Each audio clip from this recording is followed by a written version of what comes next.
coordenadora da área de promoção social espírita da Regional Sudeste, 13º, no BH. E hoje nós estamos aqui com a roda de conversa sobre o plano de ação para uma abordagem adequada à população em situação de rua. Quem vai fazer a exposição para nós hoje é a Dirce Tarone.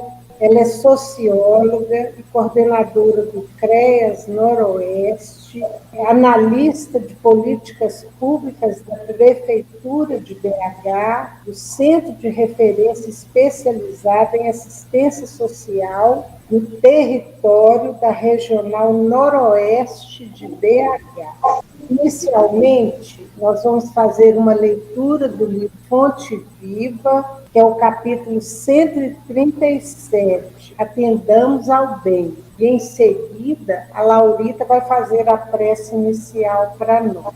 Atendamos ao bem. Em verdade vos digo que quantas vezes o fizeste a um destes meus irmãos mais pequeninos, a mim o fizeste. Jesus, no Evangelho de Mateus, capítulo 25, versículo 40. Não só pelas palavras que podem simbolizar folhas brilhantes sobre um tronco estéril, não só pelo ato de crer, que por vezes não passa de êxtase inoperante, não só pelos títulos que em muitas ocasiões constituem possibilidades de acesso aos afins, não só pelas afirmações de fé, porque em muitos casos as frases sonoras são gritos da alma vazia. Não nos esqueçamos do fazer. A ligação com o Cristo, a comunhão com a divina luz, não dependem do modo de interpretar as revelações do céu. Em todas as circunstâncias do seu apostolado de amor, Jesus procurou buscar a atenção das criaturas não para a forma do pensamento religioso, mas para a bondade humana. A Boa Nova não prometia a paz da vida superior aos que calejassem os joelhos nas penitências incompreensíveis, aos que especulassem sobre a natureza de Deus, que discutissem as coisas do céu por antecipação, ou que simplesmente pregassem as verdades eternas, mas exaltou a posição sublime de todos os que disseminassem o amor em nome do todo misericordioso. Jesus não se comprometeu com os que combatessem em seu nome, com os que humilhassem os outros a pretexto de glorificá-lo, ou com os que lhe oferecessem culto espetacular em templos de ouro e pedra, mas sim afirmou que o menor gesto de bondade dispensado em seu nome será sempre considerado no alto como oferenda de amor endereçada a ele próprio. Então fica aí o texto, muito próprio para esse momento em que devemos abrir o nosso coração na compreensão, de como acolher melhor estes irmãos que estão nas ruas em um processo de muita dor, de muito sofrimento. Então, ampliar em cada um de nós o nosso olhar e nos sensibilizarmos com mais bondade em favor desses irmãos. Laurita. Então vamos agradecendo a Deus,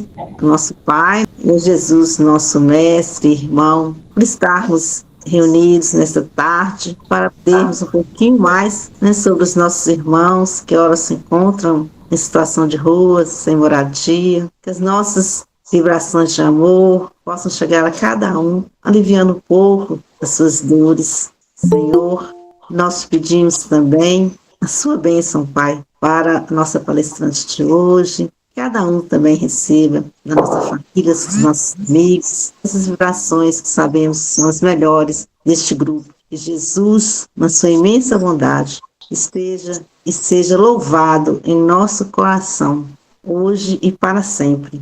Que assim seja. Que assim seja. Muito obrigada, Laurita. Agora eu vou passar a palavra para a Dirce Tarone, que gentilmente aceitou o nosso convite. Dirce, a palavra é sua e que Jesus te abençoe. Boa tarde a todas, todos.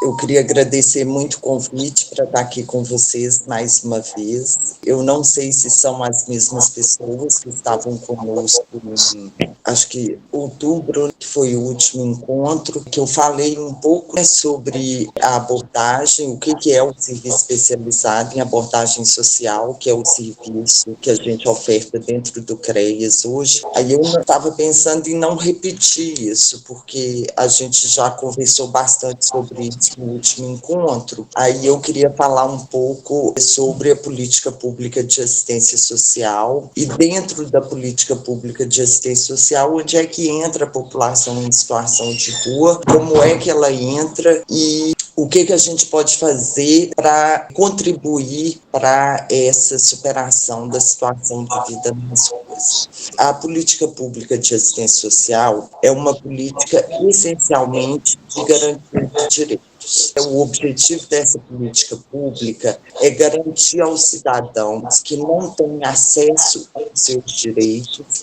que eles tenham acesso a esses direitos.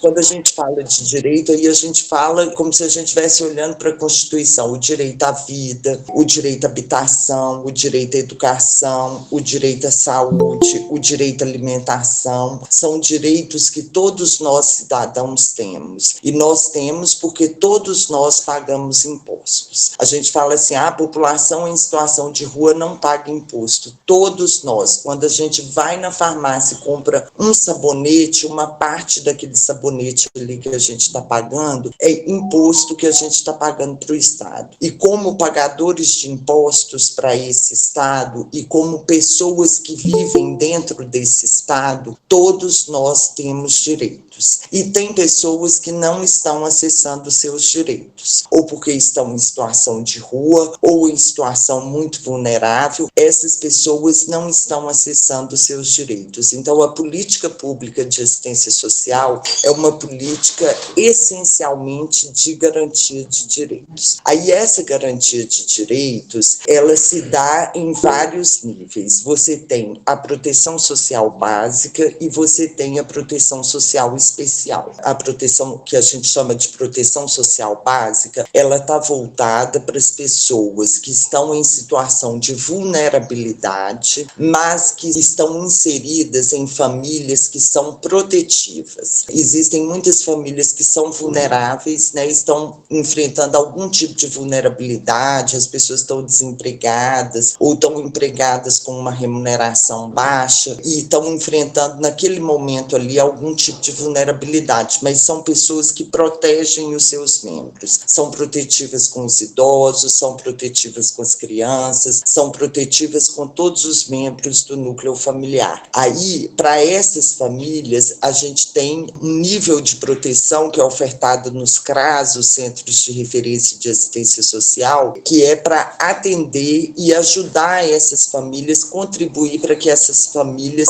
superem essa situação de vulnerabilidade. Existem famílias que, independente da vulnerabilidade econômica, aí são famílias de classe alta, famílias de classe média, famílias de classe baixa, que, independente de estarem enfrentando uma vulnerabilidade, elas não conseguem ser protetivas com seus membros. Aí, a oferta que a gente tem é o que a gente chama de proteção social especial. O que significa não ser protetiva com seu membro? Às vezes tem uma criança dentro daquele domicílio que está sofrendo algum tipo de negligência, algum tipo de violência, um idoso dentro daquele domicílio que está abandonado, que está negligenciado, que os membros do núcleo familiar não têm vínculo com ele, ele, não ajudam ele no seu cuidado. Então, aí é o que a gente chama de violação dos direitos. Essas famílias estão em situação de violação de direitos. E aí entra a proteção social especial, que é a proteção que vai, o nível de proteção que vai trabalhar essa não proteção dentro dos núcleos familiares, trabalhar para a superação dessa desproteção. E aí, a população em situação de rua, ela está no nível da proteção social especial. Por quê? Porque ela está com vínculos rompidos com seu núcleo familiar e muitas vezes com seu núcleo comunitário também, e aí ela se vê no limite de entrar em situação de rua. Quando você conversa com as pessoas em situação de rua, eu acredito que muitos de vocês já têm essa experiência de lidar cotidianamente com a população em situação de rua, eles relatam que romperam vínculos com as famílias, que não tinham como permanecer dentro do núcleo familiar, ou às vezes por causa de uma separação, ou por causa do uso abusivo de álcool e outras drogas, são vários os motivos. Aí rompeu esse vínculo familiar e comunitário, e aí elas foram para a situação de rua. E aí, por estarem nessa situação de violação de direitos, elas estão no nível da proteção social especial. E aí, no nível da proteção social especial, nós temos um equipamento, que é o CREAS, nós temos um em cada regional de Belo Horizonte, que é o Centro de Referência Especializado de Assistência Social. Aí, dentro do Centro de Referência Especializado, que é diferente do CRAS, que é o Centro de Referência de Assistência Social, você vai promover essa proteção especializada, que são pessoas que demandam um olhar especializado da assistência social para a reconstrução desses vínculos familiares e para promover o retorno dessa pessoa para o seu núcleo familiar. A assistência social compreende que o melhor lugar para as pessoas estarem é junto à sua família, é junto aos seus. E que quando ela não tem esse ambiente de proteção, esse ambiente familiar de proteção, ela se encontra em situação de violação de direitos. E aí nós vamos trabalhar isso. Nós vamos conversar com a família, nós vamos atrás da família, nós vamos promover essa reconstrução dos vínculos familiares, e aí para que essa pessoa consiga voltar para o seu domicílio e reconstruir sua vida junto aos seus. E aí o Antônio, ele me passou algumas coisas que ele considera importantes, que a gente deu uma discutida aqui, só que antes de passar para esses pontos que ele me passou, eu queria falar um pouco com você sobre o controle social. O que é o controle social de uma política pública? Porque aqui eu estou aqui representando um equipamento público, representando uma política pública, e eu estou aqui conversando com a sociedade civil. Qual que é o papel da sociedade civil dentro de uma política pública? Não só a política pública de assistência social, a política pública de saúde, a política pública de educação, a política pública de segurança, a política pública de transporte, todas as políticas públicas. É muito importante que o cidadão, ele compreenda o funcionamento dessa política pública e ele dê conta de acompanhar, monitorar e fiscalizar a execução dessa política pública. É muito importante que a sociedade civil esteja conosco. Quando a gente vai estudar o que é uma política pública de Estado e o que é uma política pública de governo. Quando eu falo de uma política pública de Estado, eu estou falando de uma política pública que está consolidada. É uma política pública que, independente do governo, de quem estiver no governo, a política pública ela tem continuidade. Se eu falo de uma política pública de governo, eu estou falando de aquele governo instituiu a política pública, mas não deu garantias para ela. Então essa política pública, se entra um novo governo, essa política pública ela pode se desfazer. E para que isso não aconteça, é importantíssimo o controle social, é importantíssimo que vocês estejam conosco, fiscalizando e monitorando a execução dessa política pública. Isso é qualquer uma. Todas as políticas públicas, elas estão assentadas em um tripé. Ela tem um plano de execução, ela tem um recurso para a execução desse plano e ela tem que ter o controle social, que vai fiscalizar o gasto desse recurso na execução desse plano. Então, se a sociedade civil ela não se envolve com a execução dessa política pública, essa política pública fica fraca. Do tripé que sustenta qualquer política pública, o controle social é um desses pés. Então, é muito importante que a sociedade civil esteja do nosso lado, fiscalizando a execução da política pública, para que você garanta a continuidade dessa política pública, para que não entre um governo qualquer e fale assim,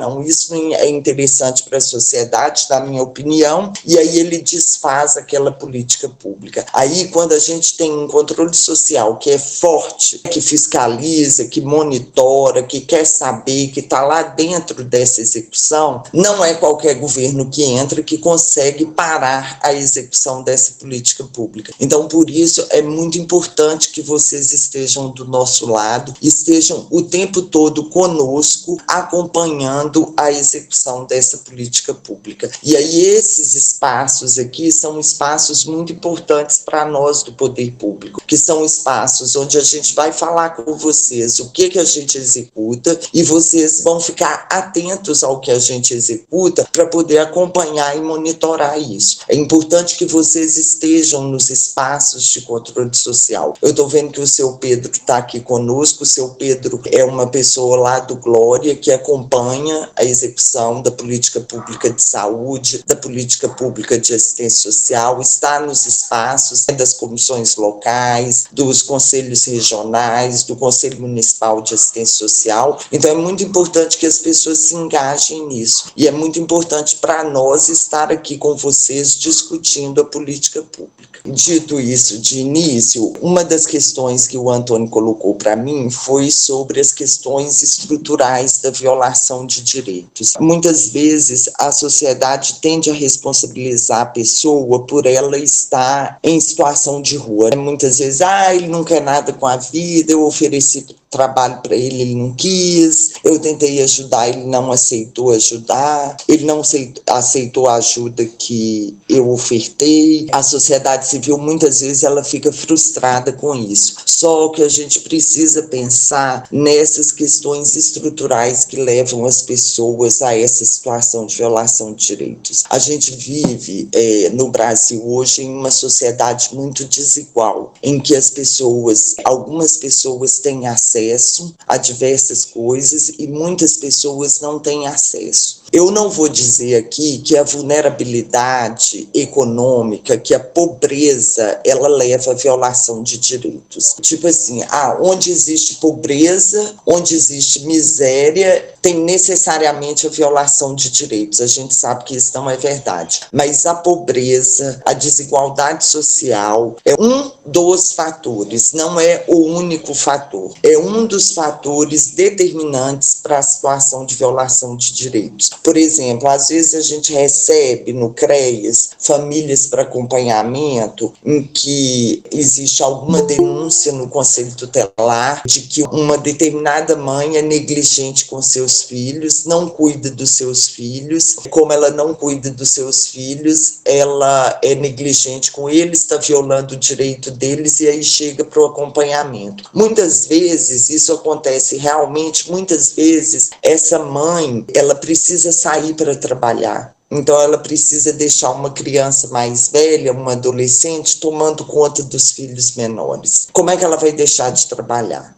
Como é que ela vai deixar de ir para o trabalho se é o trabalho dela que provê aquele domicílio, que provê as possibilidades para o filho dela de alimentação, de educação? Então, as questões estruturais, elas permeiam a violação de direito. O não acesso à educação, o não acesso à saúde, o não acesso à alimentação, tudo isso faz com que muitas vezes as famílias entrem em situação de violação de direitos. Então, existem questões que são individuais, algum tipo de sofrimento do próprio indivíduo que leva ele à situação de rua, mas existem questões estruturais de desigualdade social que também levam essa pessoa para a situação de rua. E aí cabe ao Estado, com a contribuição da sociedade civil, junto com esse indivíduo, trabalhar essas questões estruturais. E aí, trabalhar essas questões estruturais é muito importante quando as associações espíritas e outras associações estão lá conosco, embaixo do viaduto, fazem suas doações de alimentação, de roupa, de cobertores na época do frio. Tudo isso é muito importante e contribui para uma redução de danos para aquele indivíduo naquele momento que ele está vivenciando. Mas, para além disso, a gente precisa trabalhar com essas pessoas, essas questões estruturais que permeiam essa violação de direito. A gente precisa trabalhar a questão de emprego, de acesso à saúde, de acesso à moradia. Nem todos têm acesso à moradia. Muitos estão em situação de rua simplesmente porque não têm acesso à moradia. No período da pandemia, muitas pessoas perderam seus empregos porque muitas coisas tiveram que fechar devido ao isolamento social. Muitas pessoas perderam seus empregos e, perdendo seus empregos, famílias inteiras ficaram em situação de rua. Então a gente precisa discutir trabalho, pessoas que não tiveram acesso à saúde, que estavam enfrentando algum tipo de problema de saúde, não tinham como trabalhar e aí foram para a situação de rua. São inúmeros fatores estruturais que levam a pessoa para a situação de rua. E aí, para trabalhar isso, é lógico que é importante levar a roupa, levar o cobertor, levar a marmita, mas tão importante quanto isso é ter um tempo para sentar com eles e conversar. Conversar sobre isso e conversar sobre como é possível superar a situação de rua. A gente estava numa reunião lá no Baixio do Nansen, se não me engano foi em setembro ou outubro do ano passado, e tinha duas mulheres lá conosco. A Thaís, ela superou a situação de rua, ela vivia em situação de rua ali na Praça Rio Branco, perto da rodoviária. A Thaís superou a situação de rua, hoje ela trabalha como redutora de danos na pastoral, ali na igreja de Nossa Senhora da Conceição. E tinha conosco uma outra mulher, que é a Vanessa, que ela vive no Baixio do Nansen e ela não conseguiu até o momento superar a situação de rua, mas ela e Thaís viveram muito tempo como companheiras em situação de rua. Segundo ela, né, na fala dela, nessa classe que a gente fez em setembro, ela falava que quando ela andava na rua com a Thaís, que ela falava assim: Thaís, vai para essa reunião, Thaís. Que ela via que Thaís queria superar a situação de rua. Aí ela falava assim: Thaís, vai para essa reunião, Thaís. Thaís, vai para essa reunião. O que significa isso? Instintivamente, ela percebe que é no coletivo que a gente se fortalece. É junto, é conversando, é todo mundo junto que a gente vai encontrar saídas, porque tem saídas que precisam ser coletivas. Elas não são individuais. Só o conversar com uma pessoa, só o estar junto de uma pessoa. Não, a gente precisa ter o hábito de, quando a gente vai para as ruas fazer as doações, de a gente sentar e conversar. Sabe, sentar, fazer uma roda de conversa e vamos conversar todos sobre o que está acontecendo conosco, o que nos levou para essa situação de rua, o que nos trouxe para essa situação de rua. Todos nós aqui tivemos conflitos familiares, todos nós aqui fazemos uso abusivo de álcool e outras drogas, todos nós aqui perdemos nossos empregos e fomos parar na situação de rua. O que juntos a gente pode exigir do poder público para superar essa situação de rua? Então, quando você fala das questões estruturais que permeiam a violação de direito, essas questões estruturais, elas precisam ser discutidas coletivamente. Não é possível discutir essas questões estruturais de forma individual. Indivíduos não conseguem tratar questões que fazem parte da estrutura do sistema em que a gente vive. Pessoas juntas, coletivos, conseguem fazer isso. Então, tão importante quanto a doação é estar junto e é conversar com eles sobre a situação de rua. E isso é responsabilidade do poder público. O poder público tem que fazer isso e a gente precisa que a sociedade civil esteja conosco, junto conosco, fazendo essa discussão com eles. Porque aí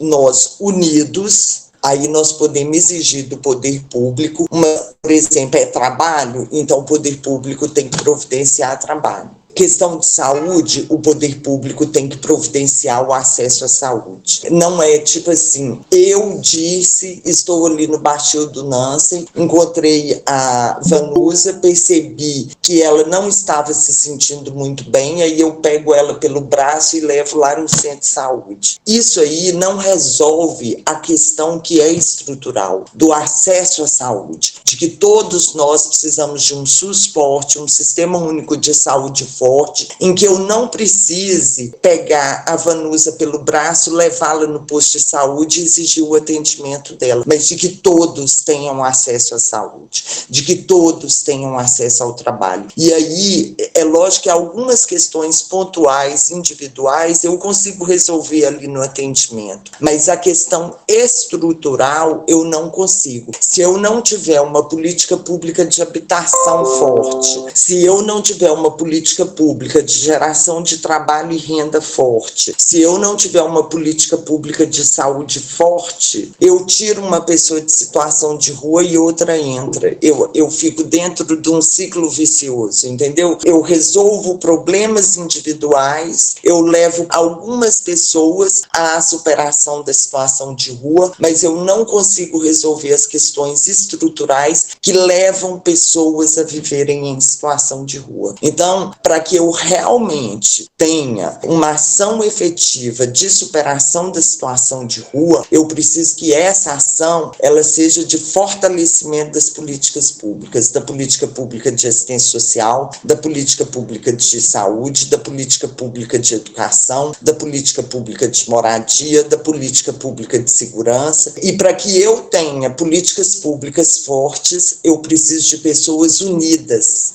Não é a ação individual, pessoas juntas, unidas, discutindo e cobrando do poder público a execução dessas políticas públicas fortes. Daí a importância da discussão das questões estruturais na situação de violação de direitos. Uma outra coisa que eu queria falar um pouco para vocês aqui também, que o Antônio me pediu, foi sobre o georreferenciamento, porque anualmente a gente faz o planejamento da intervenção dos serviços nos territórios. Hoje, aqui agora, eu posso falar com vocês do território da Noroeste. O território da Noroeste, ele está dividido em 9 territórios de abordagem, vamos colocar dessa forma. Esses 9 territórios de abordagem, a gente dividiu da seguinte forma. Por exemplo, o território da Lagoinha, que é um território em que hoje, dentro do território da Noroeste, a gente tem o maior número de pessoas em situação de rua, ele está dividido em 2 partes. Uma parte é ali do viaduto Nancy Araújo, Praça do Peixe, a passarela do metrô, a Rua Padre Paraíso, onde a gente identifica um grande número de pessoas em situação de rua. A gente tem um outro território da Lagoinha, que é um pouco mais para cima, o viaduto Angola, o viaduto Congo, a Araribá,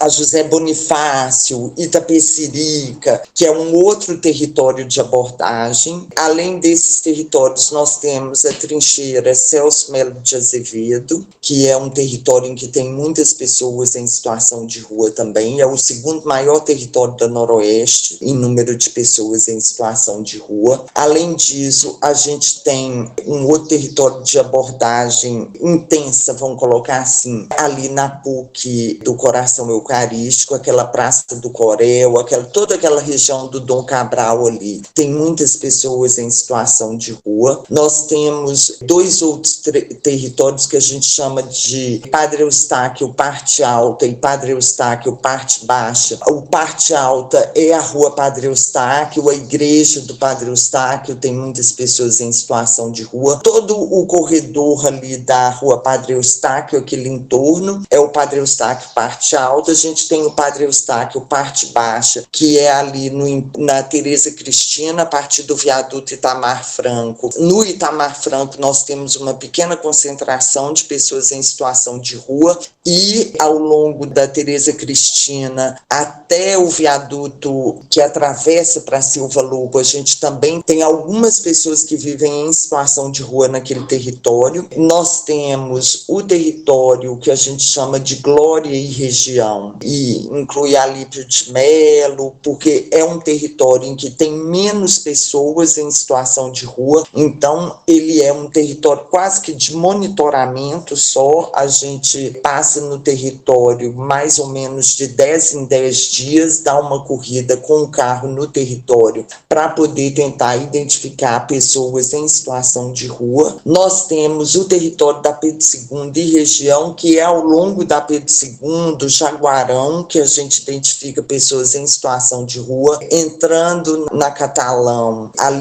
na região da Newton Paiva e na região do Shopping Del Rey, também é um outro território, é Pedro II, Catalão, Newton Paiva e Shopping Del Rey. E também ali no Cemitério da Paz, nós temos um grupo de pessoas que ficam na entrada da URPV, que é a Unidade de Recolhimento de Pequenos Volumes da SLU. Como ali tem muito descarte de material que pode virar renda para as pessoas em situação de rua, ali costuma transitar pessoas em situação de rua. E nós temos um território que é lá no alto da Avenida Itaú, também no anel rodoviário, que a gente identifica pessoas em situação de rua, mas não são muitas também, que a gente corre esse território. E aí, nesses territórios, a gente corre as adjacências também. Mas os nossos territórios de maior incidência hoje são realmente o território da Lagoinha e a Trincheira Celso Melo de Azevedo. E a Padre Eustáquio e o Corel. Vamos falar assim, Corel, Padre Eustáquio, parte alta, Trincheira Celso Melo de Azevedo e os dois territórios da Lagoinha. Porque como é muita gente, a gente dividiu em dois, que aí quando a equipe sai, ela vai num território, aí depois a equipe do outro turno sai e vai em outro território. Então, dentro do território da Noroeste, eu não consigo falar com vocês do município. Eu sei que eu estou falando aqui com a ápice, que é Sudeste. Aí eu não consigo falar sobre a região Sudeste toda, né? Eu consigo falar de um microterritório dentro de Belo Horizonte, que é o território da Noroeste. São os territórios onde a gente identifica o maior número de pessoas em situação de rua. Como é que é feito esse georreferenciamento? Essas informações são todas lançadas em um sistema municipal que é chamado de SIGPS, que é o Sistema de Informações de Políticas Sociais. O SIGPS, todas as abordagens que a equipe faz são lançadas no SIGPS. Então, a GEVISO, que é a nossa Gerência de Vigilância Socioassistencial, a partir da abordagem e do local da abordagem, ela faz esse georreferenciamento e ela mostra para nós no mapa quais são os territórios de maior incidência da população em situação de rua. Só que a equipe ela não conhece todas as pessoas em situação de rua do território. É lógico que a gente está o dia inteiro, eu falei na última reunião, a gente está no território durante a semana de 8 às 22, com 3 equipes. Uma equipe trabalha de 8 às 14, a outra equipe trabalha de meio-dia às 18 e uma terceira equipe trabalha de 16 às 22. Além disso, a gente tem equipes nos finais de semana que trabalham de 9 às 21. Então, o território, ele está o tempo todo com equipes no território. Mas, de qualquer forma, a gente não conhece todas as pessoas em situação de rua. Aí, uma ação importante que a Prefeitura teve recentemente, que eu acho que vai ajudar a gente a construir esse planejamento, porque acho que um dos objetivos seus aqui hoje é tentar construir esse planejamento para atuação das equipes da APSE dentro dos territórios com a população em situação de rua é o Censo da Pop Rua. O Censo da Pop Rua ele foi realizado no final do ano passado. A prefeitura fez uma parceria com a Faculdade de Medicina da UFMG, com mais de 300 pesquisadores. Esses 300 pesquisadores estiveram nos territórios durante 3 dias, abordando as pessoas em situação de rua e fazendo a entrevista com elas. A partir dos dados do censo, a gente já saiu na imprensa alguns dados preliminares do censo. Por exemplo, 90% da população em situação de rua em Belo Horizonte hoje é preta ou parda. O que isso nos diz de importante? Políticas públicas de igualdade racial. Isso é algo que a gente tem hoje que exigir do poder público. Saíram resultados preliminares, eu imagino que alguns de vocês já tenham visto isso na imprensa, só que o resultado final do censo, eu tive uma reunião essa semana, lá no nível central, ele vai ser divulgado pelo prefeito no dia 20. Vai sair no dia 20 e todos os resultados estarão disponíveis no site da prefeitura. Onde a UFMG encontrou pessoas em situação de rua no município e entrevistou, todas essas pessoas estarão mapeadas. Vai ter um mapa de Belo Horizonte com os pontos de maior incidência, onde mais existem pessoas em situação de rua. Esse mapa, eu já até vi uma preliminar desse mapa. Ele identifica todos os principais territórios onde existem pessoas em situação de rua. Esse dado vai ser público, vai estar disponível no site da prefeitura, e aí eu acho que a partir daí vai ser mais assertivo um planejamento, sabe? Porque o censo ele identificou em torno de 5.300 pessoas em situação de rua em Belo Horizonte. Muitas não responderam o questionário, mas foram identificadas como pessoas em situação de rua, ou porque estavam muito alcoolizadas no momento em que foram abordadas, ou porque estavam em uso de substâncias psicoativas, ou porque estavam dormindo, ou porque se recusaram a responder o censo, mas foram identificadas como pessoas em situação de rua. Então, é um número confiável. Hoje, em Belo Horizonte, a gente deve ter em torno de 5.300 pessoas em situação de rua, talvez um pouco mais, talvez um pouco menos. A imensa maioria são homens, o percentual de mulheres acho que gira em torno de 20%, se não me engano é de 18%. Foi apresentado rapidamente para a gente vai ter acesso aos dados só no dia 20, quando o prefeito vai apresentar para a sociedade o resultado do censo. E vai estar mapeado. O que eu acho importante falar com vocês é que vai estar georreferenciado, vai ter o mapa de Belo Horizonte e dentro do mapa de Belo Horizonte vai estar lá onde as pessoas estão em situação de rua nesse momento, entendeu? Que eu acho que pode contribuir. Por favor, o número de homens, você citou aí, qual é? Eu anotei uns dados preliminares, sabe? E aí, que aí eu já posso passar para vocês. Mas o resultado final vai sair no dia 20. É importante estar todo mundo atento no site da prefeitura. Eu não posso passar oficialmente para vocês ainda, que foram anotações que eu fiz na reunião, sabe? Eu vou falar aqui, mas é importante a gente aguardar o prefeito apresentar o resultado final, tá? São 5.344 pessoas em situação de rua identificadas no censo. Dessas 5.344 pessoas, 84% são homens e 16% são mulheres. Média de idade de 42 anos. Uma coisa que foi identificada no censo também, que foi muito importante, que a população em situação de rua ela está envelhecendo. A média de idade no último censo de 2013 era de 38 anos. Hoje ela é de 42 anos. Significa que as pessoas estão ficando mais tempo em situação de rua. Das pessoas entrevistadas, 82% se declararam pardas ou pretas, 15% se declararam brancas, 1,5% se declararam indígenas e 1% se declararam amarelas.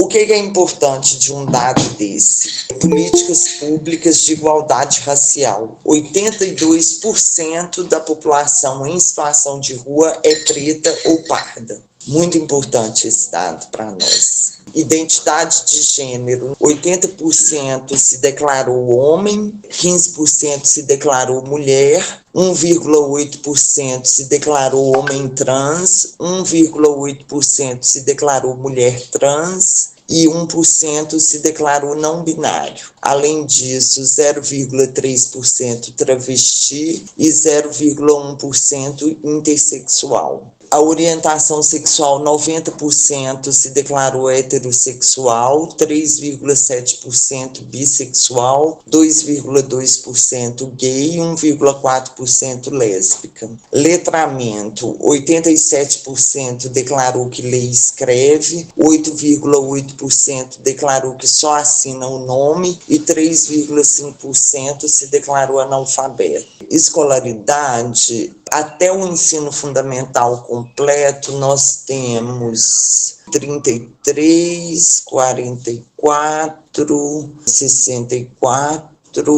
66% ou tem o ensino fundamental completo ou não tem o ensino fundamental. Só que desses 66%, só 11% tem o ensino fundamental completo. Olha a necessidade da política pública de educação. 41% é daqui de Belo Horizonte, 34% é de Minas Gerais, de outros estados 23%, de outros países 1%. Tem principalmente os venezuelanos que chegaram ao Brasil e alguns estão em situação de rua. São mais ou menos esses dados que eu anotei, sabe? Tem um aqui que eu achei bem interessante, que é o motivo para ir para a situação de rua. 36% declarou que teve problemas familiares, 21% declarou que foi pelo uso abusivo de álcool e outras drogas e 18% declarou que foi porque estava desempregado. Então, esse é um dado importante para nós. Necessidade de uma política pública de trabalho e renda, necessidade de uma política pública forte de saúde, que consiga lidar com o uso abusivo de álcool e outras drogas, e de uma política pública forte de assistência social para dar conta do fortalecimento dos vínculos familiares e comunitários para que essas pessoas consigam voltar para o domicílio. A imensa maioria se alimenta no restaurante popular. A imensa maioria, sim. 66% se alimenta no restaurante popular. 14% declarou que se alimenta com doação feita por instituições, ou seja, se a gente pensar no trabalho de vocês de distribuição de alimentação, vocês provêm alimentação de 14% das pessoas que estão em situação de rua hoje, que significa em torno de, se são 5.300, em torno de 750 pessoas hoje em situação de rua se alimentam com a doação. O que acontece? Por exemplo, ali no centro tem os restaurantes populares, mas tem territórios onde não tem o restaurante popular, porque a população em situação de rua, ela se alimenta gratuitamente no restaurante popular. Só que tem muitas que não têm acesso ao restaurante popular. Aí 14% delas hoje depende da doação de instituições para poder se alimentar. Então, assim, também imagina, 14%, só que eles não se alimentam uma vez por semana, que às vezes a instituição só pode ir uma vez por semana. Eles precisam tomar café da manhã, almoçar e jantar. Eles precisam dessa alimentação todos os dias. Como é que a gente pode organizar isso? São 750 pessoas. 14% dessas pessoas dependem da sociedade civil para poder se alimentar. Então, assim, o poder público tem que chegar também com restaurantes populares em todos os territórios, mas a gente vê o tamanho da dependência da sociedade civil para poder alimentar. 7% declarou que pede nas residências, bate no telefone, bate na porta e pede comida, porque não tem restaurante popular por perto. 10% declarou que vai em estabelecimentos comerciais, normalmente tipo assim, o restaurante abre, na hora que ele fecha, o restaurante não pode guardar comida para o dia seguinte. Aí o que sobra eles fazem uma marmitex Sedex e distribuem para a população, né? 10% declarou que se alimenta em estabelecimento comercial. Então, assim, apesar de o poder público atingir uma grande parte dessa população, quase 70% dela, a sociedade civil ainda é responsável pelo provimento de uma boa parte dessa alimentação, que é muito importante. São mais ou menos esses os dados, mas aí eu vou pedir a vocês para poder não divulgar essas coisas que eu falei, que eu anotei numa reunião, e que no dia 20 esse resultado vai ser todo disponibilizado para a sociedade como um todo, pelo prefeito, e aí a gente vai poder, com mais assertividade, nos apropriar desses dados para que a gente tenha uma intervenção mais protetiva no território, todos nós. Perguntou aqui sobre abordagem aos usuários de álcool e outras drogas, aos usuários abusivos de álcool e outras drogas. A gente tem uma parceria com a Política Pública de Saúde. Nós temos o consultório na rua, que é um instrumento importante da Política Pública de Saúde, que é um consultório que é literalmente dentro de uma van, e que ele roda os territórios, tem médico, tem enfermeira, tem assistente social, tem psicólogo, ele roda o território para poder identificar as necessidades de saúde dessa população e faz o encaminhamento dessa população. Às vezes o atendimento é possível de ser feito ali na própria van, mas às vezes é necessário levar a pessoa até um centro de saúde, ou até uma UPA, ou até um hospital, e aí o consultório na rua faz esse papel. Além disso, nós temos o CERSAM-AD, que são os Centros de Referência em Saúde Mental para tratamento de álcool e outras drogas, que a gente tem parceria também quando a gente identifica usuários nos territórios que têm esse desejo de superar o uso abusivo de álcool e outras drogas. A gente faz o encaminhamento para o CERSAM-AD, às vezes a gente até leva no CERSAM-AD. É importante vocês saberem que se vocês tiverem condições, vocês identificarem, ele disser que quer se tratar, o CERSAM-AD atende na demanda espontânea. Ele pode chegar lá a qualquer hora que ele é atendido. É como se fosse um pronto-socorro, que você pode chegar lá a qualquer hora. Não, minto, o AD ele funciona de 7 às 7. Ele não tem pronto-socorro noturno, mas você pode orientar a pessoa a procurar o CERSAM-AD, e se você tiver disponibilidade, você pode levar a pessoa até o CERSAM-AD, não é necessário agendamento. Todo o atendimento do AD é na demanda espontânea, aí quando a pessoa precisa voltar, aí eles fazem agendamento. Mas o primeiro atendimento é na demanda espontânea, a pessoa pode, se ela tiver interesse, ela pode procurar o CERSAM-AD. No caso da Noroeste, ele fica ali na João 23, você chega no final da Pedro II, entrou na Tancredo Neves, aí a Tancredo Neves segue, aí você vira assim à esquerda, eu acho que é João 23 que chama a avenida. Mas aquele setor lá está na Pampulha, não está não?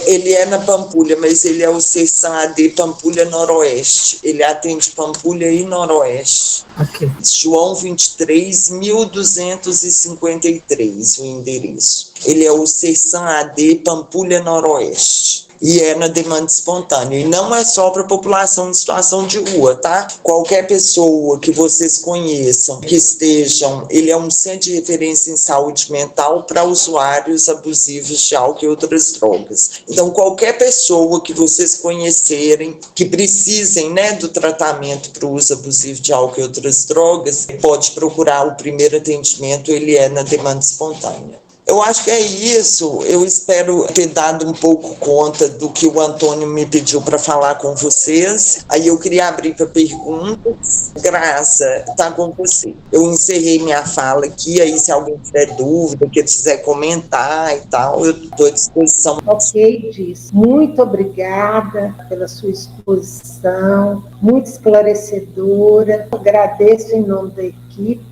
E agora nós vamos estar abertos às perguntas. Inicialmente, eu gostaria de ver aí com você a questão, né, do que foi falado, da importância de sentar com esse pessoal e estar buscando fazer com eles uma abordagem. Agora, você poderia esclarecer mais para nós a respeito de como poderia ser essa abordagem?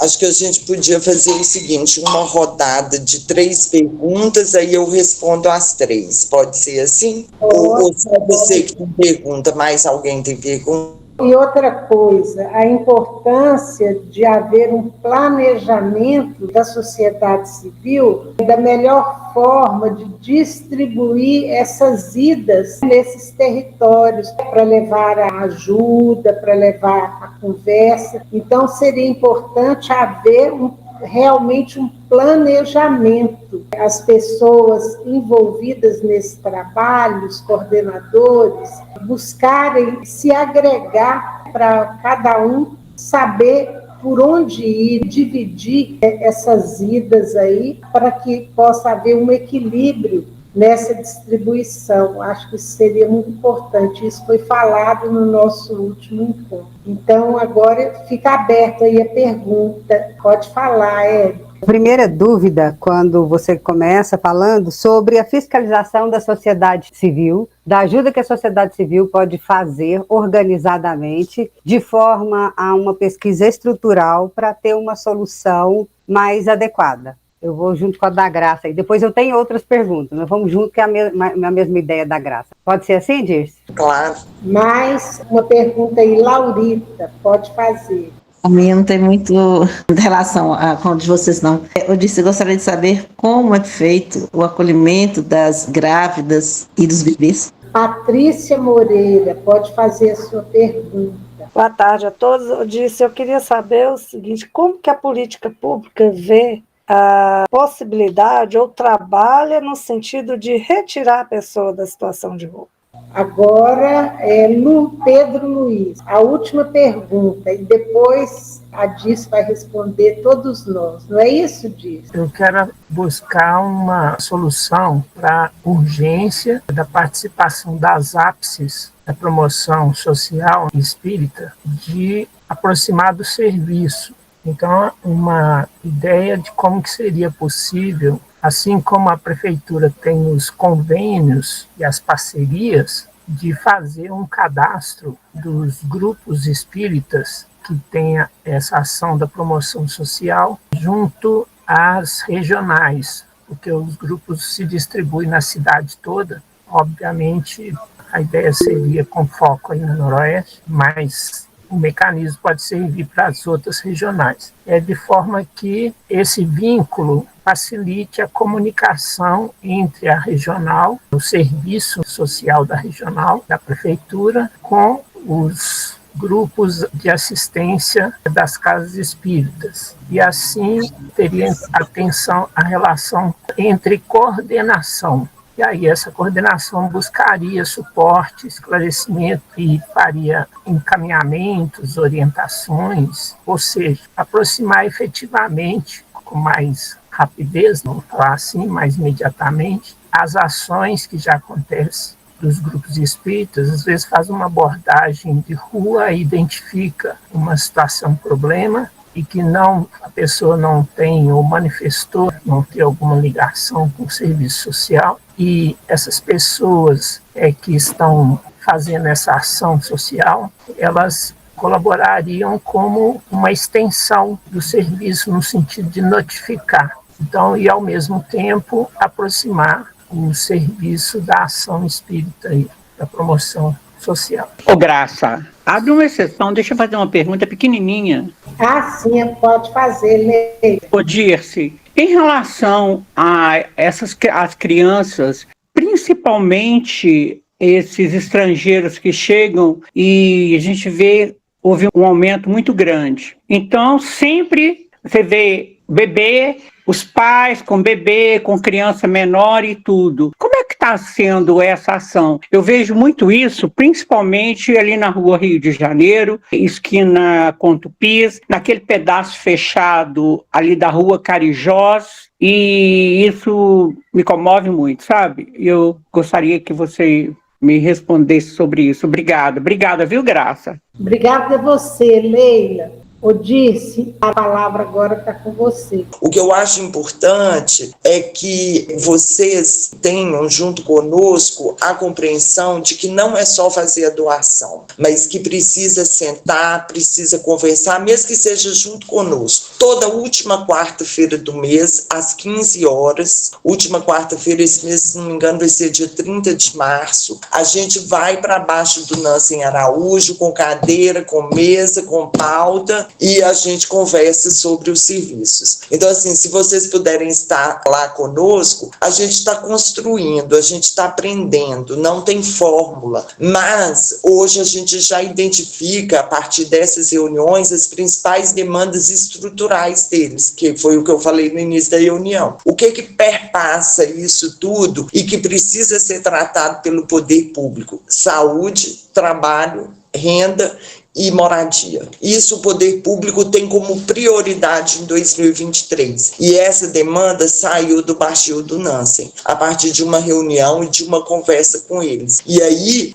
essa é a demanda deles, então vão sentar com o poder público e dizer para o poder público o que o poder público tem que priorizar. Olha, o recurso prioritário é para isso, e a sociedade civil está demandando isso. Então, assim, fórmula nós não temos. O que eu tenho a dizer é que nós precisamos conversar com eles. Não é só entregar a marmita, entregar o cobertor, entregar a blusa, aí eles vão continuar na invisibilidade, vão continuar na situação em que eles vivem. A gente precisa sentar e conversar. E aí, quando a sociedade civil ela está conosco, e aí acho que foi a Graça que perguntou também sobre a questão da fiscalização, ou foi a Érica, quando a sociedade civil está conosco, o poder público, ela está nos fiscalizando. Eu não posso chegar lá e falar que eles me pediram cobertor. A sociedade civil está lá conosco, estamos todos lá responsáveis, cada um pela sua área. Eu não posso chegar e falar para o prefeito que eles pediram cobertor. Não, eles pediram trabalho, eles pediram renda, eles pediram saúde e eles pediram moradia. Então, assim, é importante a sociedade civil estar conosco contribuindo para isso. A sociedade civil tem que monitorar, tem que cobrar do prefeito, mas eles exigiram moradia, para eles a prioridade é moradia, por que você está investindo em restaurante popular? Entendeu? Então a sociedade civil tem que estar conosco, fiscalizando, acompanhando. Ela não precisa necessariamente estar lá embaixo do Nansen, mas tem que saber o que foi discutido embaixo do Nansen e tem que exigir do poder público que ele trate das questões que são a prioridade para a população e não o que vier na cabeça dele. Então é nesse sentido que é o monitoramento e a fiscalização da sociedade civil. Com relação ao acolhimento de grávidas e puérperas, as grávidas e puérperas, elas são de acolhimento prioritário na população, para a população em situação de rua. Toda vez que é identificada uma grávida em situação de rua, é um fluxo que a gente construiu com a saúde, que é o fluxo de gestantes e puérperas. Ela é identificada por qualquer serviço, por qualquer pessoa. É imediatamente acionado o consultório na rua e a equipe da abordagem para poder abordar essa mulher e iniciar. O consultório na rua inicia com ela consultório pré-natal, da necessidade do cuidado com o próprio corpo, da redução de danos, da necessidade de reduzir o uso abusivo de álcool e outras drogas, do momento que ela está vivendo, e a assistência social vai construir com ela o acolhimento institucional. Aí, antes do bebê nascer, ela está grávida e ela expressa o desejo pelo acolhimento institucional, a gente tem a opção das repúblicas femininas, que é a República Maria Maria, que fica ali na Lagoinha, e a Casa de Mulheres do Copacabana. Além disso, se não tiver vaga na Casa de Mulheres do Copacabana, ou se não tiver vaga no Maria Maria, elas podem ir para o Hotel Minas Pampulha, que fica aqui no bairro São Luís, que ele é uma unidade de acolhimento emergencial, enquanto aguarda o acolhimento institucional definitivo. Depois que o bebê nasce, se elas conseguem fazer o movimento e expressam o desejo de sair com o bebê, aí nós temos o acolhimento institucional no Granja de Freitas e no Abrigo Pompeia, que é o acolhimento familiar, porque aí já é um núcleo familiar, não é ela sozinha, ela não vai para uma república. Aí a gente gente faz o relatório para alta complexidade e solicita a vaga em acolhimento familiar. Até que a vaga no acolhimento familiar saia, quer dizer, se demorar para sair, por exemplo, ela pode ficar no Hotel Minas Pampulha com esse bebê. Além disso, existe a Casa de Gestantes e Puérperas, que foi inaugurada lá na Regional Oeste. Ela tem, se não me engano, 12 vagas, e ela é justamente para atender gestantes e puérperas em situação de rua. A partir do momento que ela tem o bebê, se ela tem o desejo de ficar com o bebê, ela não pode permanecer em situação de rua com o bebê. Ela precisa estar em algum lugar. Ou ela vai para o núcleo familiar, ou ela vai para o acolhimento institucional, mas crianças não podem ficar em situação de rua. Nem crianças, nem adolescentes. Isso aí está no ECA, o Estatuto da Criança e do Adolescente. Então, crianças e adolescentes não podem ficar em situação de rua. Então, se ela está com o bebê, se ela aceita o acolhimento institucional, aí, enquanto ela aguarda a vaga no Granja ou no Pompeia, se tiver a vaga, ela já vai imediatamente. Ela pode ir ou para a Casa de Gestantes e Puérperas, lá na Regional Oeste, ou para o Hotel Minas Pampulha, que fica aqui no bairro São Luís. Mas elas têm prioridade de atendimento. Toda vez que é identificada uma mulher grávida em situação de rua, todos os serviços são imediatamente acionados para poder fazer abordagem e construir com ela a saída das ruas para que ela consiga estar com esse bebê.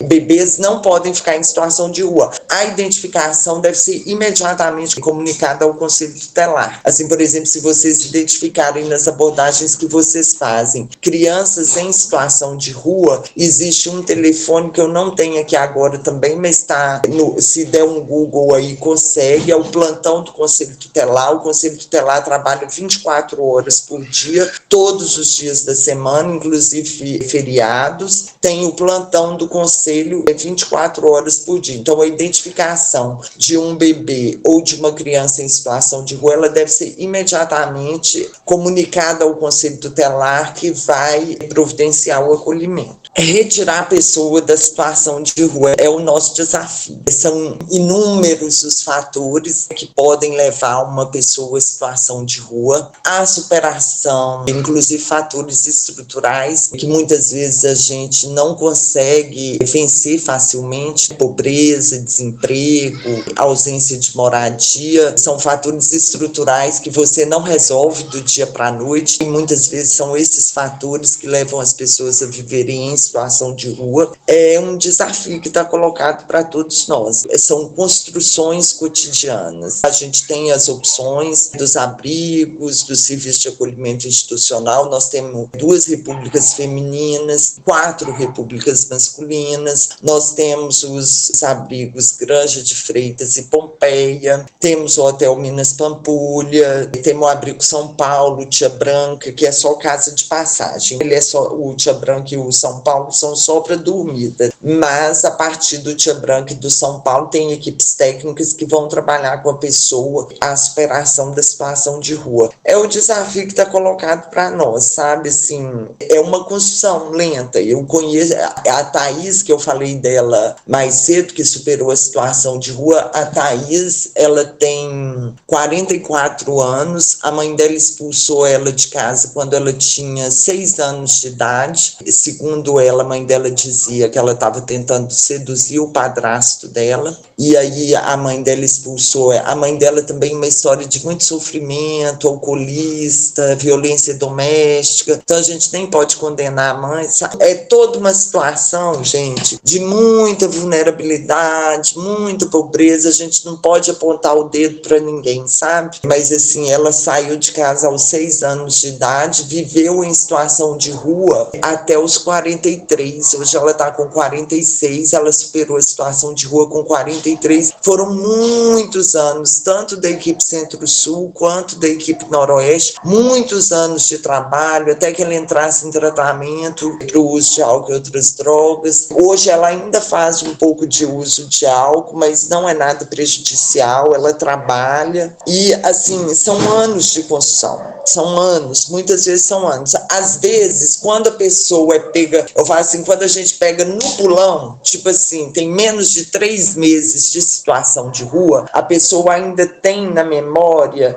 a história do viver dentro de uma casa. Então, você consegue rapidamente superar a situação de rua. Mas quando a pessoa tem muitos anos de situação de rua, aí ela já vai criando a cultura da rua, tem toda uma cultura, uma organização. Eles não vivem desorganizados na rua, tem toda uma organização, inclusive de cuidado entre eles nessa situação de rua. Então, a superação é mais difícil. Então, assim, é o desafio que está colocado para nós. Com relação às crianças, os filhos dos estrangeiros, o pessoal da Venezuela que chegou ao Brasil, esses indígenas que vieram expatriados da Venezuela, eles estão ficando num abrigo lá no Barreiro. Essa questão eles chamam de manguear, que é esse ser pedinte, que a gente identifica muitos lá no centro. Muita coisa faz parte da cultura deles mesmos, sabe? Assim, por exemplo, nós saímos para trabalhar e deixamos nossos filhos na creche, ou na escola, ou deixamos nossos filhos com uma babá de alguma forma. Eles não se separam dos filhos deles em momento nenhum, faz parte da cultura deles.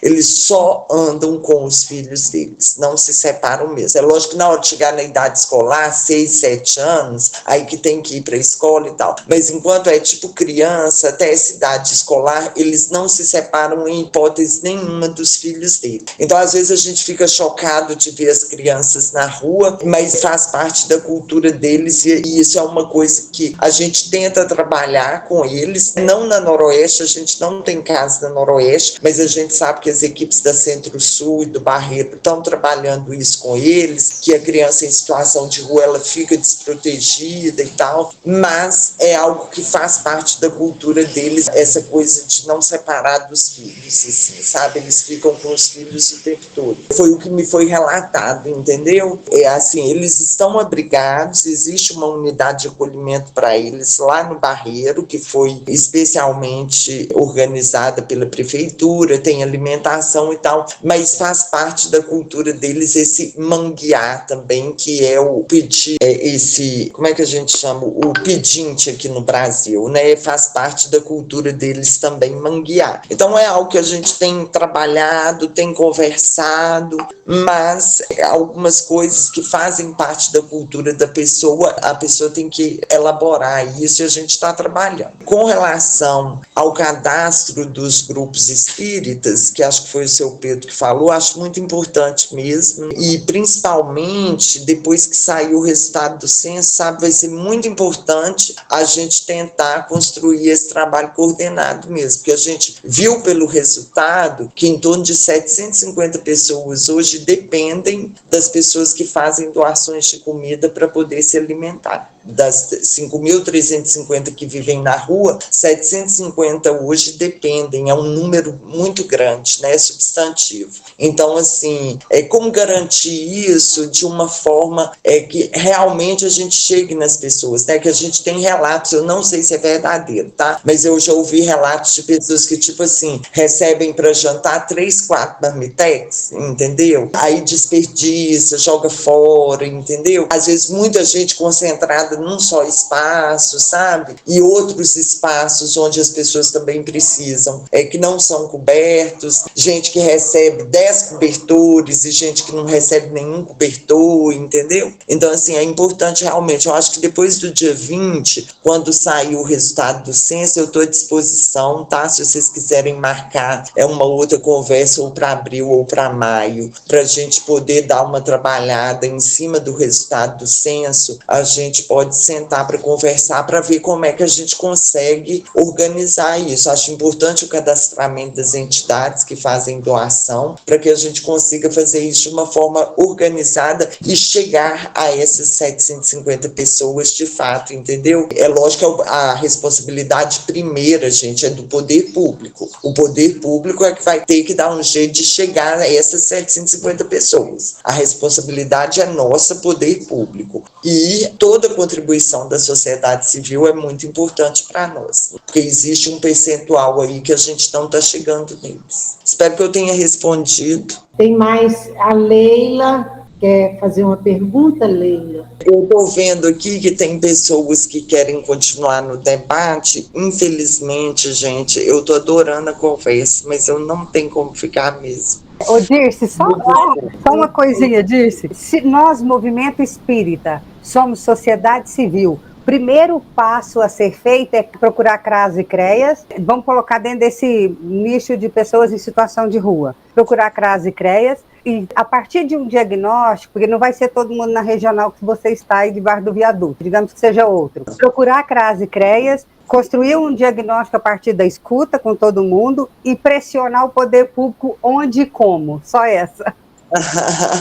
A pessoa em situação de rua, ela não é atendida quer dizer, ela pode ser atendida no CRAS para fazer o cadastro único. As pessoas em situação de rua, elas são atendidas nos CREAS, que são centros de referência especializados de assistência social. Eu coordeno o CREAS da Noroeste, nós temos 9 CREAS no município, cada regional tem um CREAS. Aí, para discutir sobre a pessoa em situação de rua, o local especializado nisso é o CREAS. O CRAS faz cadastro único. Se a pessoa em situação de rua chegar no CRAS, ela consegue fazer o cadastro único, mas o atendimento e acompanhamento é nos CREAS. Desculpa, Érica, repete para mim.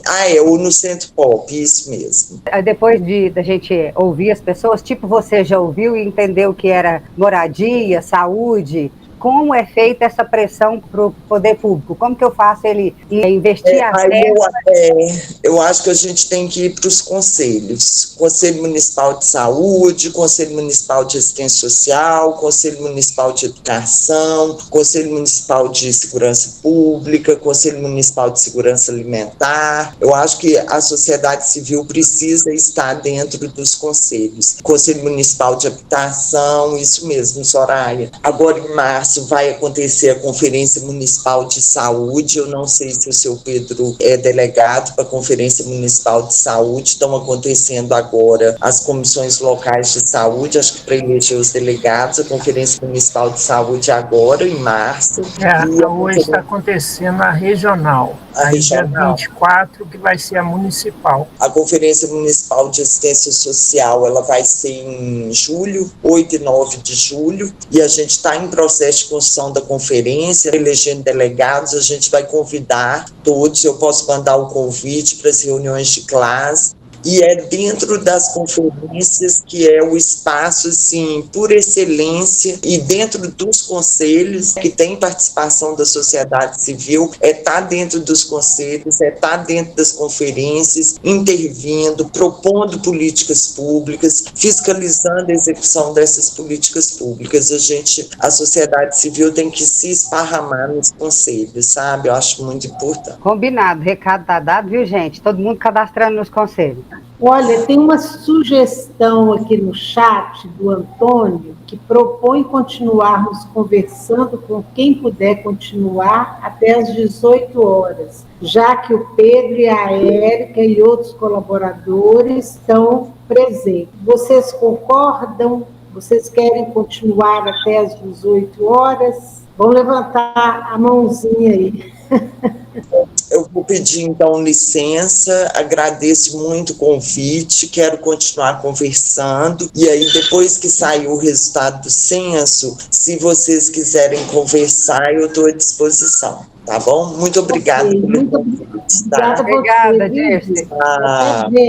Um abraço. Obrigada, tchau. Bom, então, dando continuidade aqui ao nosso bate-papo, eu acho que esse é um assunto muito atual, muito interessante, a respeito dessa ajuda à população em situação de rua, e eu acho que o próximo passo é essa organização dos grupos. Eu acho que isso é fundamental para que haja um planejamento dos grupos, de quem vai aonde, para que haja essa distribuição equilibrada, que muitas vezes, como foi dito na reunião anterior, muitos grupos vão no mesmo lugar. Por exemplo, o centro, a região de Lagoinha, ali o centro-sul, eles recebem muita ajuda e há muito desperdício, enquanto outros locais ficam sem ter ninguém.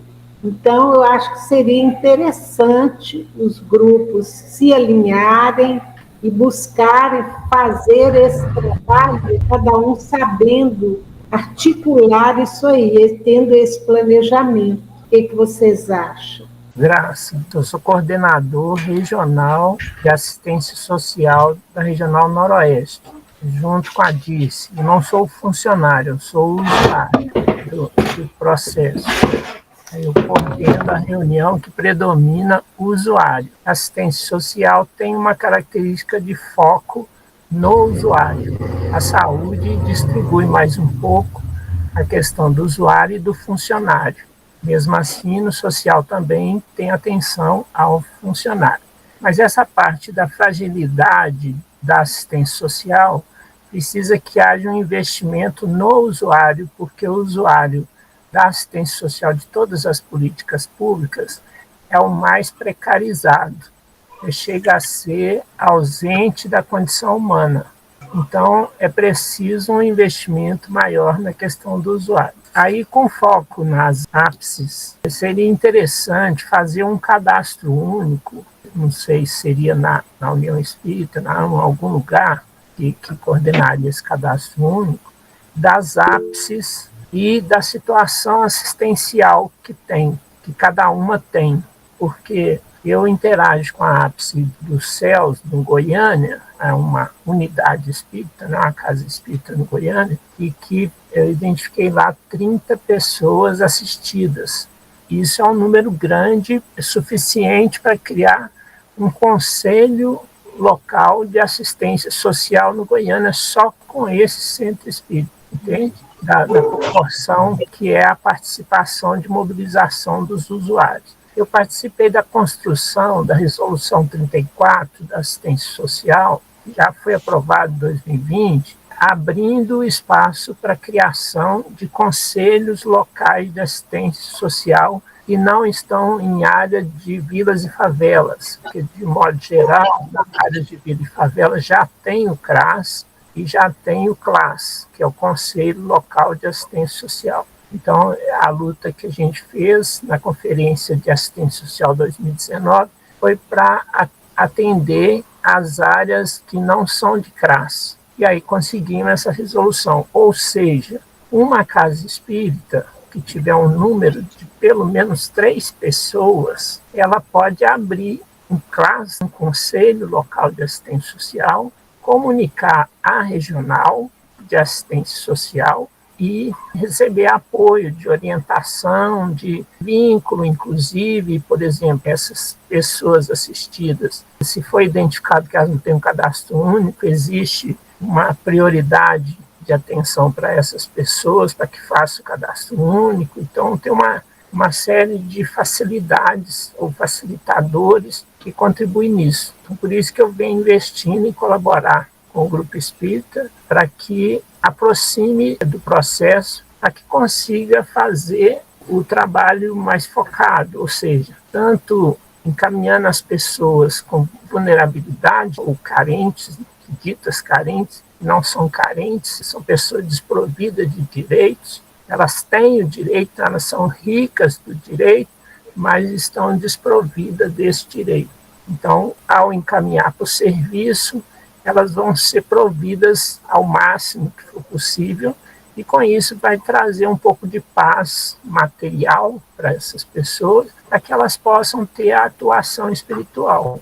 Então, a minha colaboração é nesse sentido. Então, por isso, seria interessante essa chamada que eu levantei com a Dice aí, do cadastro. Eu estou chamando o serviço social, o poder público, para identificar ou para oferecer um espaço de cadastrar as ações sociais para que o gestor, o governo, atue no processo, porque é obrigação do governo, segundo toda a legislação do direito social aí, atender todas as pessoas chamadas vulneráveis. Só que, às vezes, elas estão ocultas numa ação social.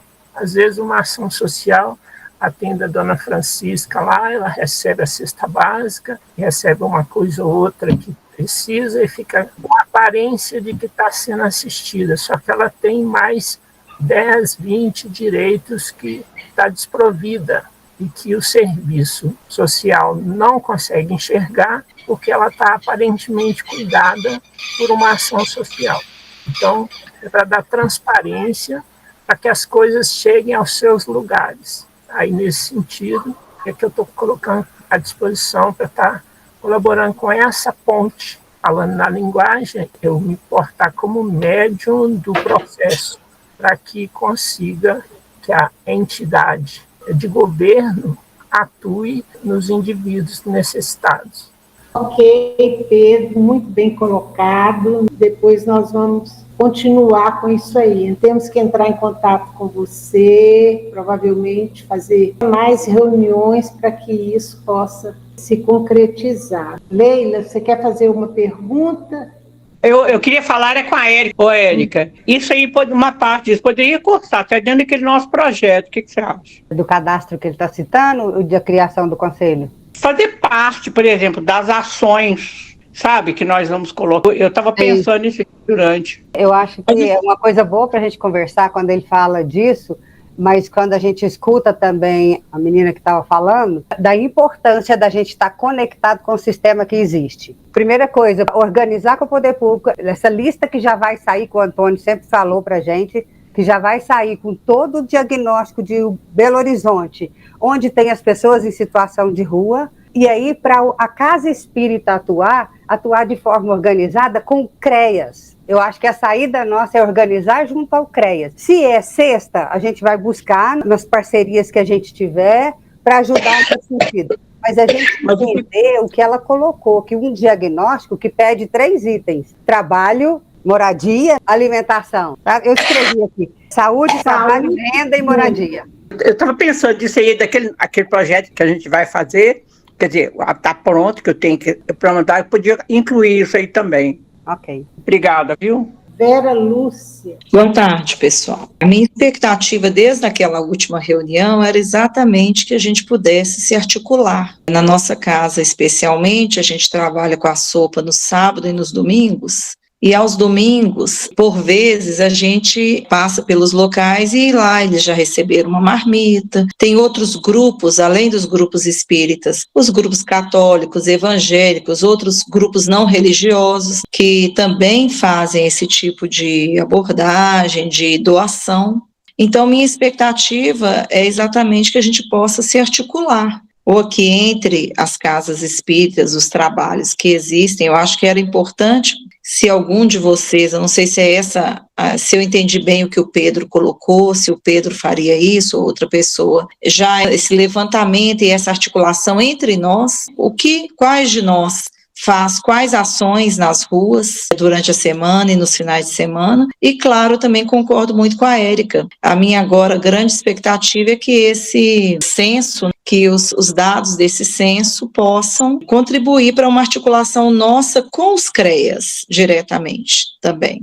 Mas se a gente já tivesse um entendimento nosso, algum formulário que a gente pudesse responder todas as casas espíritas desse trabalho, alguém aí aglutinar esse trabalho, não sei até se ele já existe, se esses dados já estão trabalhados, eu acho que já ajudaria também nesse diálogo com os CREAS. Acho que poderia nos ajudar.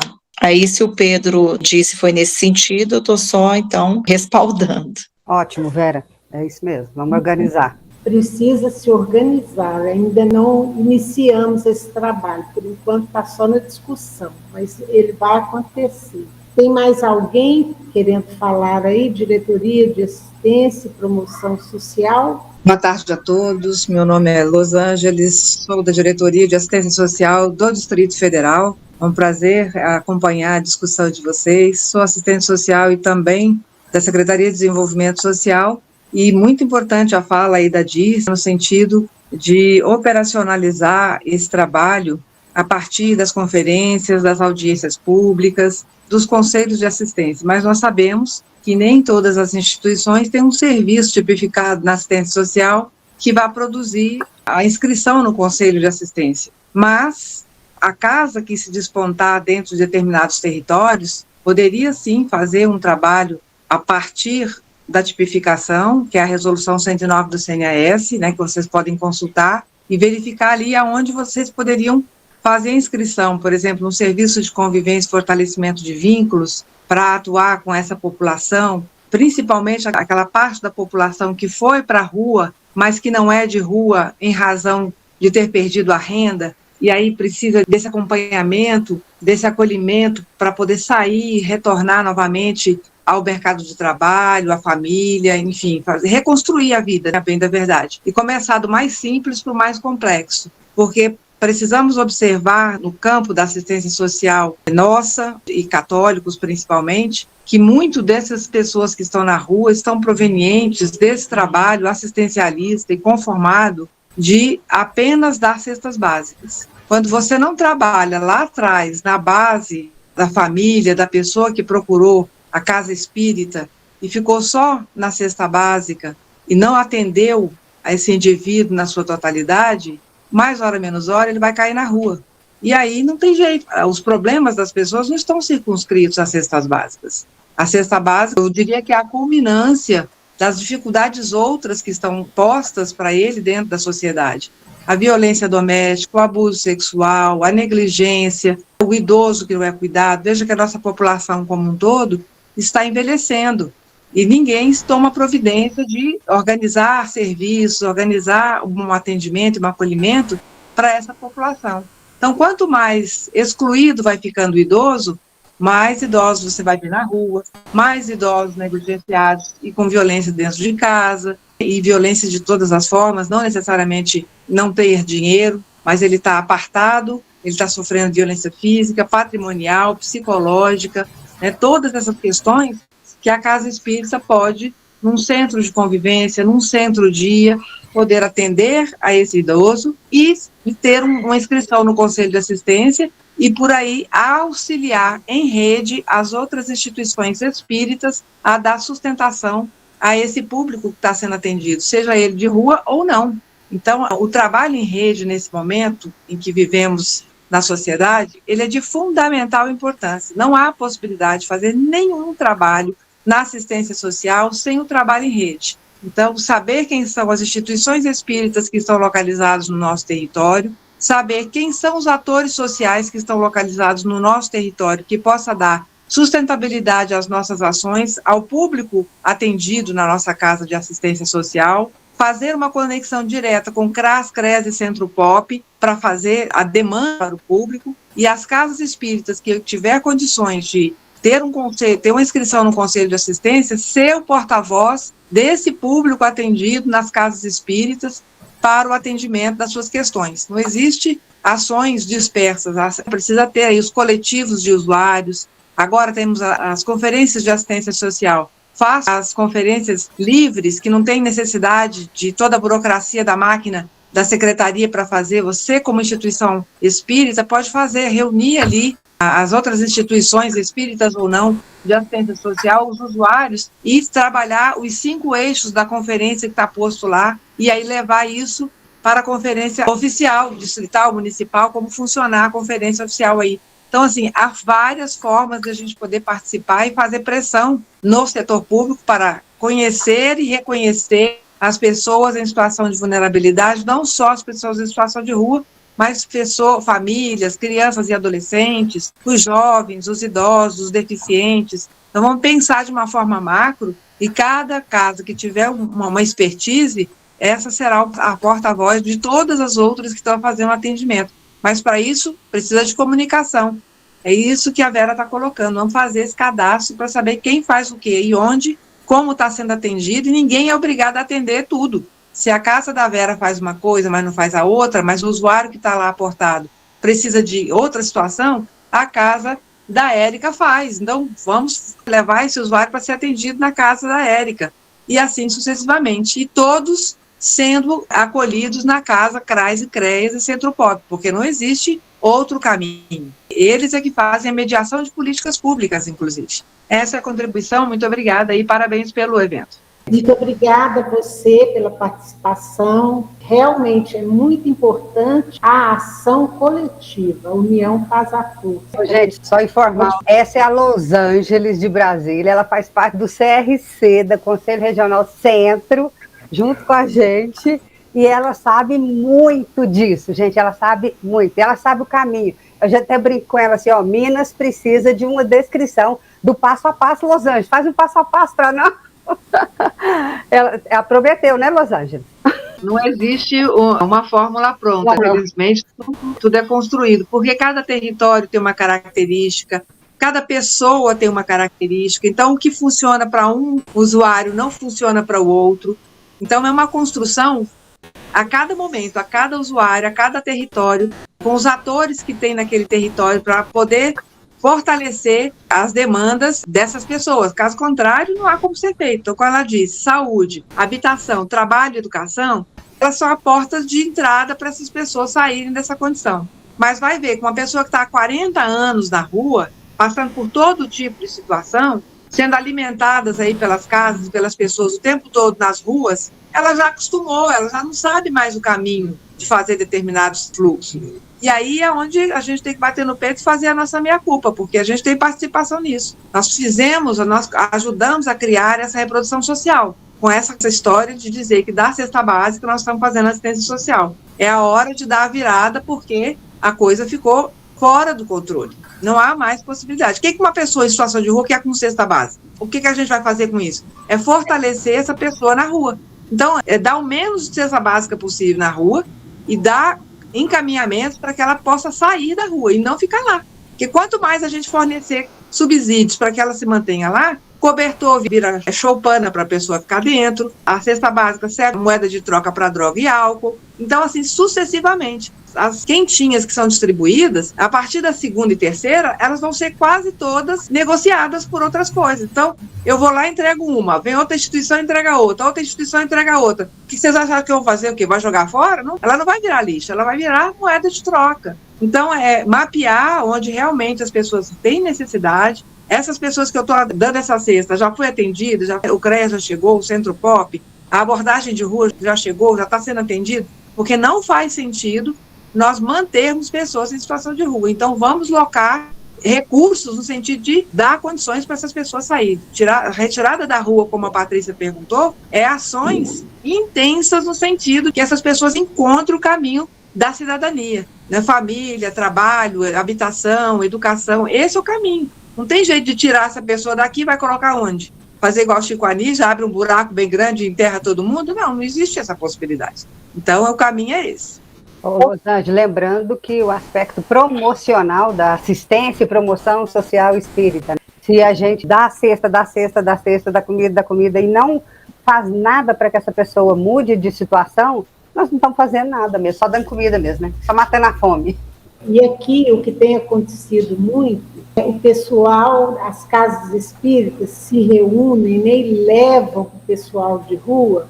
Muitas vezes é pão, leite, sanduíche, mas só que, de um modo geral, eles vão assim de forma aleatória nos mesmos lugares. Então, às vezes, uma pessoa recebe 4 sanduíches de uma vez, 4 marmitex de uma vez.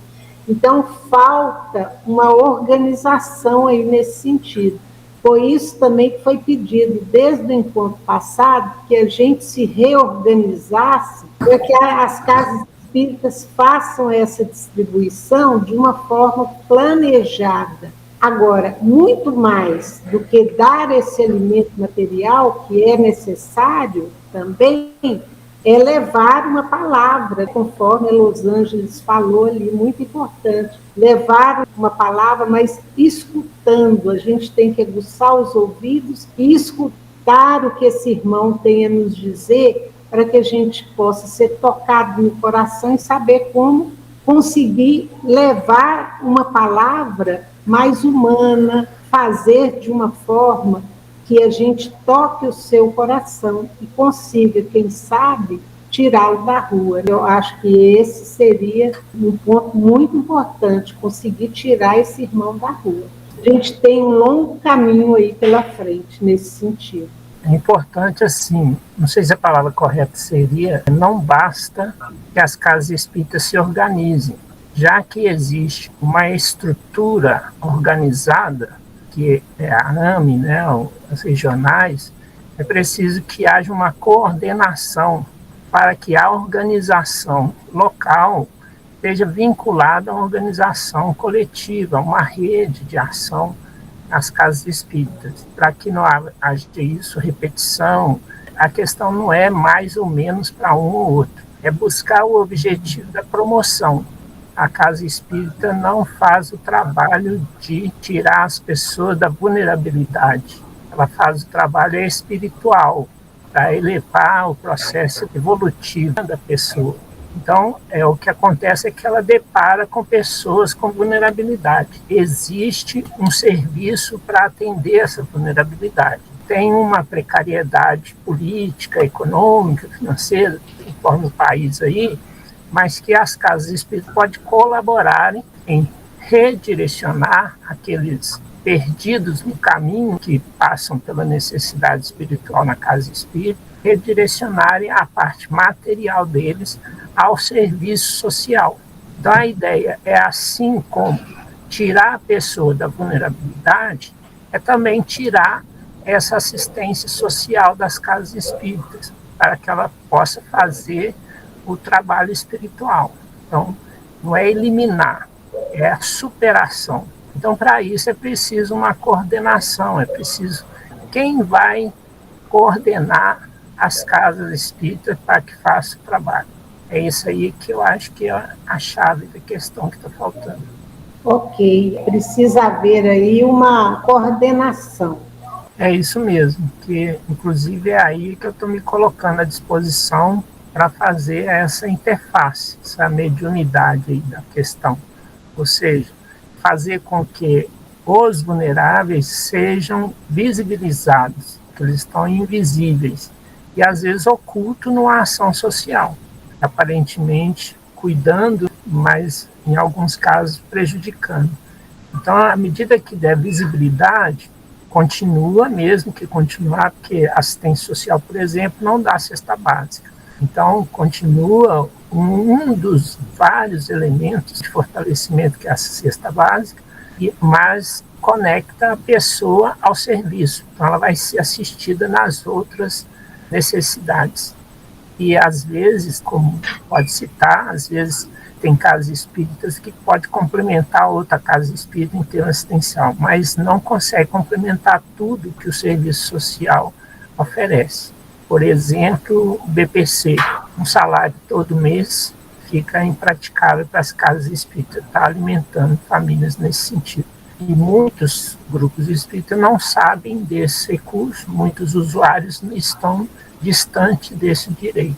Então a ideia seria, como eu falei com a Dice, eu já estou trabalhando, que eu estou na coordenação do Conselho Regional de Assistência Social aqui da Regional Noroeste, estimulando a questão de haver um cadastramento do voluntariado da comunidade, porque tem muita gente com ação social construtiva, outros especulados pelo oportunismo, às vezes partidarismo, essas coisas assim, às vezes grupos assistenciais que estão deteriorados no sentido de especulação financeira e tudo mais, exploração das pessoas, mas tem muitos com ação positiva. Só que esses grupos, às vezes independentes, são só coletivos, são pessoas que se reuniram para uma ação coletiva, desconhecem o serviço social. Então, a gente vem atuando em fazer essa aproximação.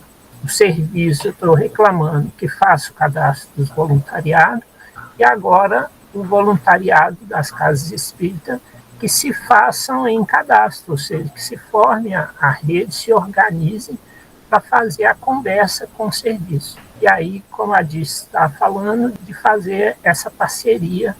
O serviço ainda não deu conta, por falta dos recursos de distribuição financeira do país aí, as casas espíritas vão complementando com a prática que tem. Eu só quero esclarecer um detalhe técnico. É comum no processo da prefeitura ou no governo fazer o vínculo de parceria através de uma formalização de CNPJ, ou seja, tem que ter uma entidade registrada para participar do convênio, para fazer a inscrição no conselho, às vezes até receber benefícios financeiros para fazer melhoramento nas suas estruturas. Mas a parte espontânea, voluntária, não foi construída ainda esse mecanismo. Então, essa ação precisa estar partindo da sociedade. Então, tem casa espírita que não tem a ápice como o CNPJ, às vezes até nem a própria casa espírita com o CNPJ, mas que pode ter a ação de vínculo com o serviço, ou seja, qualquer cidadão pode participar, colaborar, interferir, sugerir, modificar, até criar lei, até nível nacional, independente de estar vinculado a uma entidade jurídica.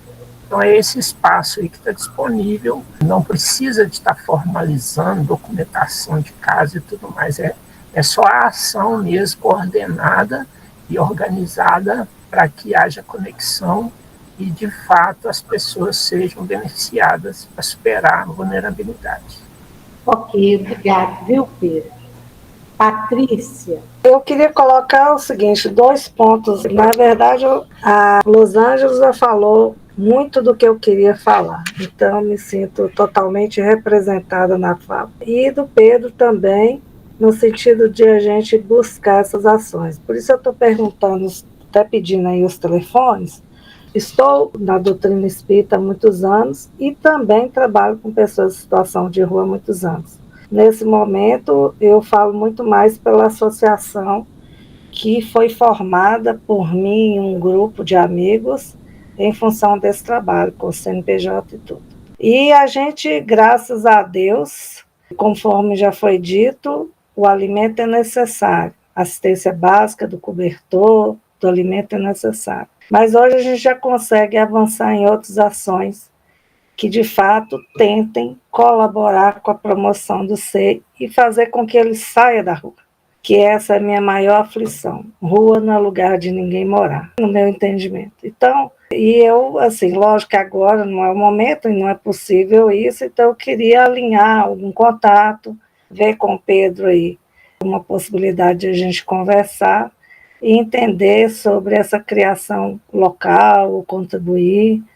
Eu tenho hoje tanto uma experiência de um olhar dentro da Casa Espírita, porque a Casa Espírita que eu trabalho atende pessoas em situação de rua e atende famílias, quer dizer, 2 pontos que a Dirce abordou. Mas, infelizmente, não é Belo Horizonte. É Neves, está no bairro Urca, Justinópolis, está ali no limite. Eu não sei nada, praticamente, pode-se dizer, da assistência social de Neves. Eu tenho estudado e buscado muita informação da assistente social de Belo Horizonte, inclusive muita coisa do que a Dirce falou para mim não era novidade, em função desse trabalho que já vem realizando. E é esse o meu interesse. Inclusive, Belo Horizonte não valoriza comunidades terapêuticas. Nossa associação já tem alguma relação mais estreita com comunidades terapêuticas que atuam muito na região de Grande BH, Santa Luzia, Esmeraldas. É um trabalho interessante de acolhimento para a recuperação da dependência química. É um trabalho muito forte no segmento evangélico, mas eu conheço também uma casa muito grande que nasceu do segmento católico, aliás, mais de uma. Então, é um trabalho que eu respeito e minha vontade é essa, de realmente ingressar cada vez mais fortemente em ações que liguem essa possibilidade da Casa Espírita, o valor que a Casa Espírita representa, tudo isso como o Pedro colocou aí, mas aliado às políticas públicas, porque sozinhos nós não podemos fazer. O trabalho de promoção social é o poder público que detém, que se organiza com esse fim, está na função dele. Então nós precisamos de nos aliar e fortalecer em ideias, em ações, conjuntamente, para que o trabalho em favor do mais vulnerável, em todos os sentidos, aconteça de alguma forma. Assim, a oportunidade de ter participado, estou muito feliz de ter tido a oportunidade de estar aqui. Eu acho que para mim enriqueceu muito, abriu mais uma porta e, inclusive, eu recebi um contato de uma pessoa de São Paulo que abriu um projeto que chama o Projeto Desintoxica. Atua no Brás, é um trabalho onde foi montado um hospital de campanha e eles trabalham com acupunturas e terapias alternativas diretamente com pessoas em situação de rua. E eles têm muito interesse de trazer esse projeto para Belo Horizonte. estou fazendo parte de um grupo de WhatsApp no qual ele participa. Então, as conversas estão iniciando, mas é um projeto grandioso, realmente precisa de ter muita força, principalmente investimento financeiro aí por trás. Mas de uma forma muito menor, assim, mas na mesma ideia, uma comunidade terapêutica que eu atuo diretamente lá em Esmeraldas, a gente já tem começado a levar terapeutas e iniciamos um trabalho com a acupuntura lá. Então, é no sentido de buscar nessas medidas um fortalecimento para que a hora que essa pessoa saia de lá, reduza a reincidência. Então, eu, por exemplo, acompanho alguns e mais diretamente, eu estou acompanhando um interno numa comunidade terapêutica que está indo para a 10ª internação e ele está indo para o 5º mês, então, ou seja, reincidente, ele está na 10ª internação. Então, nós precisamos de entender quais são as medidas que a gente pode cada vez mais tomando para reduzir essa reincidência também. E faz com que a pessoa esteja em situação de rua, como a própria disse, colocou nos números estatísticos, 80% são homens, e um número muito próximo ali. Eu vi as estatísticas, você tem uns números muito próximos, que ou a pessoa foi por causa da dependência ou ela se tornou dependente. Então, eles estão muito juntos em termos de número. Eu entreguei marmitas nas ruas há 26 anos, mais ou menos. Hoje eu tenho 50 anos, eu atendo morador em situação de rua desde os 22. E, assim, raramente me deparei com alguém que não tivesse algum nível de dependência. E é muito real quando ela fala que a população está envelhecendo, porque eu atendi, por exemplo, vou dar ele como exemplo, que veio logo rápido, mas tem outros, ali no Barro Preto, no viaduto muito próximo do Centro Pop, 12 anos, um homem. 12 anos eu vendo pelo menos uma vez por mês, encontrando com essa pessoa. Enfim, era isso. Eu agradeço, eu quero de alguma forma poder me aliar a essas medidas e colaborar mais um pouco. Muito obrigada, Patrícia. O Pedro Luiz está pedindo o seu e-mail, o seu contato, e ele colocou aí no chat os dados dele para você e alguém mais que se interesse, tá bom? Graça, só uma pergunta. A CRE Sudeste pode iniciar esse processo de cadastramento das casas espíritas nessa situação das ápices, para depois estender para a AME e assim por diante? Ou seja, depois encontrar quem vai poder gerenciar o geral? Você está perguntando a ápice da Regional Sudeste? Essa ela pode iniciar o processo de coordenar esses dados para que os grupos conversem. Certamente vai ser por aqui mesmo, a ápice Sudeste. Nós vamos ter que conversar depois, tá, Pedro? Eu vou entrar em contato com você. Ok, tá bom? Obrigado. Aí a gente vê como que a gente faz esse encaminhamento aí. Tá certo? Só lembrando, né, Graça, é uma regional de Belo Horizonte. Belo Horizonte tem 5 regionais dentro do movimento federativo. Uma regional pode fazer da própria região e talvez fazer como um piloto para incentivar as outras, até a gente conseguir sensibilizar, porque acaba que, mesmo você divulgando para todo o movimento, vem mais a Regional Sudeste, né, Graça? Porque só a Regional Sudeste é que tem feito esse trabalho da ápice. As outras regionais, nós temos que ir buscando para tentar trazer, para juntar conosco nesse trabalho. Agora, pode ser interessante, se a Sudeste tiver braços, tentar pegar esse mapeamento que a prefeitura vai soltar e já fazer esse mapeamento e pensar numa forma de trabalho, de condução, conselho, parcerias para ajudar nas necessidades que surgirem. Talvez fique legal, viu? Só pitacando aqui, mas aí depois a gente... Vamos nos unir, Érica, e ver se a gente consegue conduzir isso aí da melhor forma possível. E eu vou entrar em contato com o Pedro para entender direitinho isso aí e depois a gente vai se falando. Então, quero agradecer a todos. Alguém gostaria de fazer a prece final para nós? Eu faço. Pode ser? Pode. Deus de infinito poder e bondade, Jesus, irmão e mestre, e aos amigos benfeitores, nossos anjos guardiões, aos amigos benfeitores que coordenam esse trabalho, que nos auxiliam nas nossas iniciativas no serviço ao bem.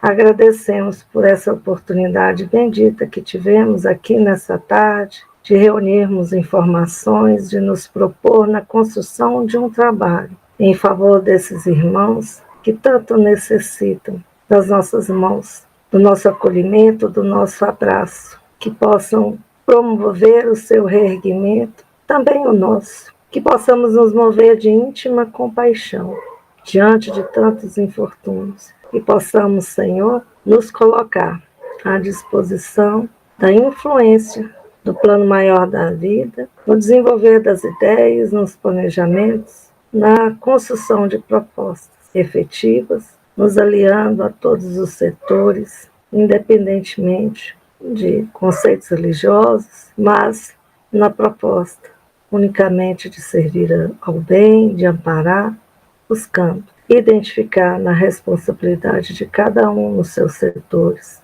o que possam colaborar, nos unir em favor dessa proposta de promover dignidade aos nossos irmãos que se encontram em situação de rua e na dependência química e nos problemas de saúde mental, tão necessitados de amparo. Obrigada por tudo, que assim seja. Que assim seja.